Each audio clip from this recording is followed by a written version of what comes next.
Good morning students. Today I am starting chemical structure of DNA. आज हम पढ़ेंगे DNA की रासायनिक संरचना।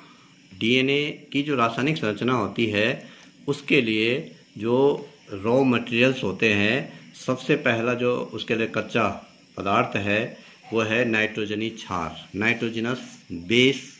इसके लिए सबसे महत्वपूर्ण रॉ मटेरियल है। इसके अलावा शुगर, पेंटोज शुगर जिसमें कि 5 कार्बन होते हैं, और फॉस्फोरिक एसिड, ये 3 जो है इसके लिए महत्वपूर्ण रॉ मटेरियल्स हैं। तो सबसे पहले मैं शुरुआत करता हूँ नाइट्रोजनी क्षार, नाइट्रोजनस बेस की हम बात करते हैं। डीएनए में नाइट्रोजनी क्षार जो होते हैं उनको 2 वर्गों में विभाजित किया जाता है। एक होते हैं प्यूरिन्स और एक होते हैं पायरिमिडिन्स। सबसे पहले हम प्यूरिन्स की बात करते हैं।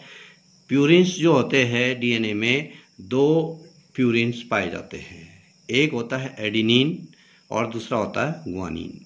ये जो एडेनिन और ग्वानिन होते हैं इनका जो स्ट्रक्चर होता है ये द्विचक्रीय, डबल साइक्लिक स्ट्रक्चर इनका होता है। इस प्रकार से एक चक्रीय है और एक चक्रीय है। इसी प्रकार से ग्वानिन में एक चक्रीय और एक चक्र ये होता है। इनकी विशेषता होती है क्योंकि ये बेस है इसलिए इनमें NH2 जो ग्रुप होता है, NH2 ये ग्रुप इनमें पाया जाता है। NH2 ग्रुप जो है इनमें पाया जाता है। अमीन जिसको बोला जाता है अमीन ग्रुप, वो इनमें पाया जाता है।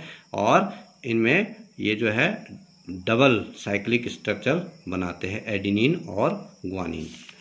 आरएनए में भी एडेनिन और ग्वानिन प्यूरिन्स जो होते हैं, एडेनिन और ग्वानिन सेम पाए जाते हैं। जिस प्रकार से डीएनए में प्यूरिन्स होते हैं एडेनिन और ग्वानिन, उसी प्रकार से आरएनए में भी एडेनिन और ग्वानिन दोनों जो है प्यूरिन्स पाए जाते हैं। अब बात करते हैं पिरिमिडिन्स की। पिरिमिडिन्स जो होते हैं डीएनए में 2 पिरिमिडिन्स होते हैं। एक होता है थाइमिन और एक होता है साइटोसिन। थाइमिन और साइटोसिन जो होते हैं प्यूरिन्स के विपरीत एक चक्रीय होते हैं। इनमें सिंगल साइकिल पाई जाती है। बाकी स्ट्रक्चर में अमीन ग्रुप जो है इन दोनों में अमीन ग्रुप पाया जाता है। सेम अमीन ग्रुप जो है उसमें भी पाया जाता है NH और उसमें भी ग्रुप में पाया जाता है। तो ये थाइमिन और साइटोसिन का एक चक्रीय स्ट्रक्चर। अब हम बात करते हैं आरएनए की। जब हम प्यूरिन्स की बात करते हैं तो आरएनए में एडेनिन और ग्वानिन जिस प्रकार से डीएनए में पाए जाते हैं उसी प्रकार से आरएनए में भी पाए जाते हैं। अगर हम पिरिमिडिन्स की बात करें तो पिरिमिडिन्स में एक बेस होता है साइटोसिन और दूसरा थाइमिन की जगह में आरएनए में यूरेसिल होता है। तो यूरेसिल का जो स्ट्रक्चर होता है वो भी एक चक्रीय होता है। अगर हम डीएनए की बात करें तो डीएनए में 4 बेस होते हैं, प्यूरिन्स होते हैं एडेनिन ग्वानिन और साइटोसिन थाइमिन। आरएनए की बात करें अगर तो प्यूरिन होते हैं एडेनिन ग्वानिन और जो पायरिमिडिन्स होते हैं वो होते हैं साइटोसिन और यूरेसिल। तो इस प्रकार से ये 4 नाइट्रोजनी क्षार जो है डीएनए और 4 नाइट्रोजनी क्षार आरएनए में पाए जाते हैं। अब बात करते हैं सबसे पहला जो स्ट्रक्चर, जब केमिकल स्ट्रक्चर का निर्माण होता है डीएनए में तो सबसे पहला जो सबसे छोटा स्ट्रक्चर होता है वो होता है न्यूक्लियोसाइड। न्यूक्लियोसाइड का जो निर्माण होता है वो एक नाइट्रोजन क्षार और एक पेंटोज शर्करा। अगर हम डीएनए की बात करें तो डीऑक्सीराइबोज शुगर और आरएनए की बात करें तो राइबोज शुगर का जो है जो होती है वो नाइट्रोजन क्षार के साथ जुड़ती है। डीएनए में 4 प्रकार के न्यूक्लियोसाइड पाए जाते हैं। कई न्यूक्लियोसाइड पाए जाते हैं लेकिन वो जो बनते हैं 4 प्रकार के न्यूक्लियोसाइड जो है वो डीएनए में बनते हैं।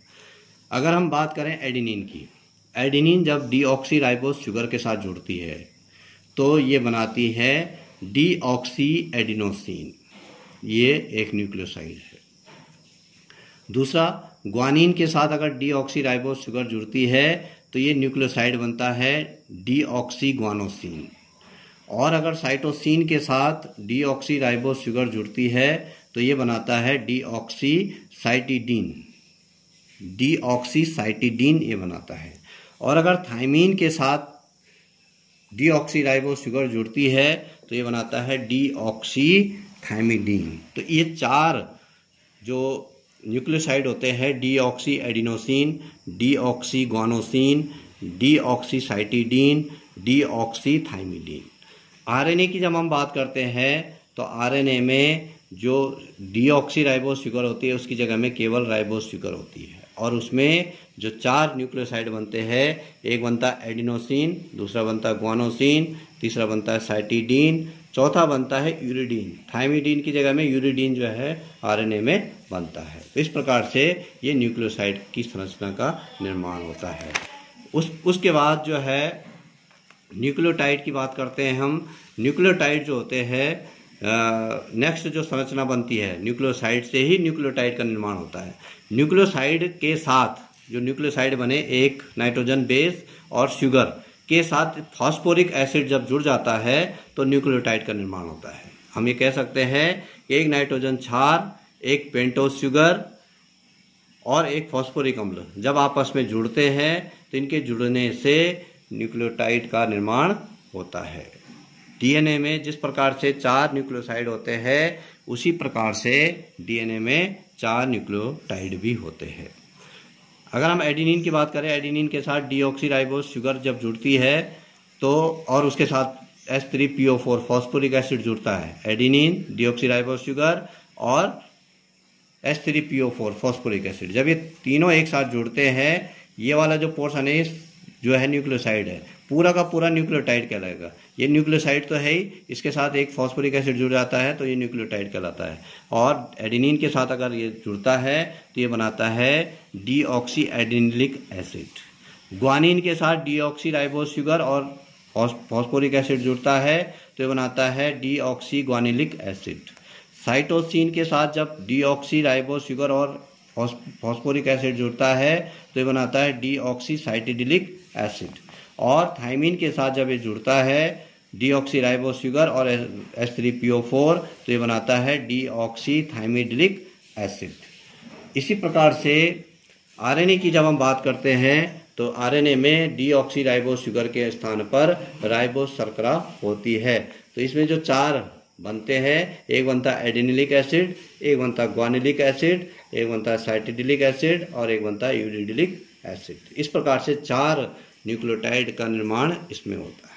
अब बात करते हैं कि जो ये एडेनिन और शुगर है या फास्फोरिक एसिड है, ये आपस में जुड़ते कैसे हैं।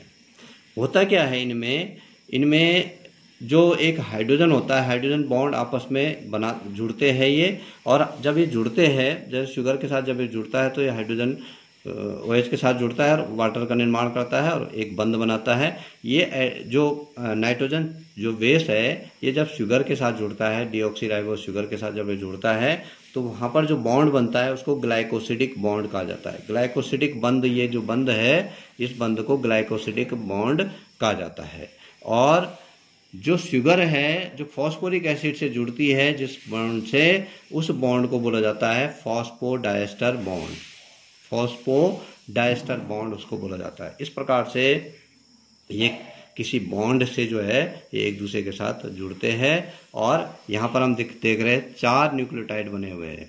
ये एडेनिलिक एसिड, ये ग्वानिलिक एसिड, साइटिडिलिक एसिड और थाइमिडिलिक एसिड, ये 4 जो है न्यूक्लियोटाइड बने हुए हैं। तो इस प्रकार से न्यूक्लियोटाइड का यहाँ पर निर्माण होता है। इसकी जो आगे की जो संरचना है उसके बारे में कल पढ़ेंगे। Thank you.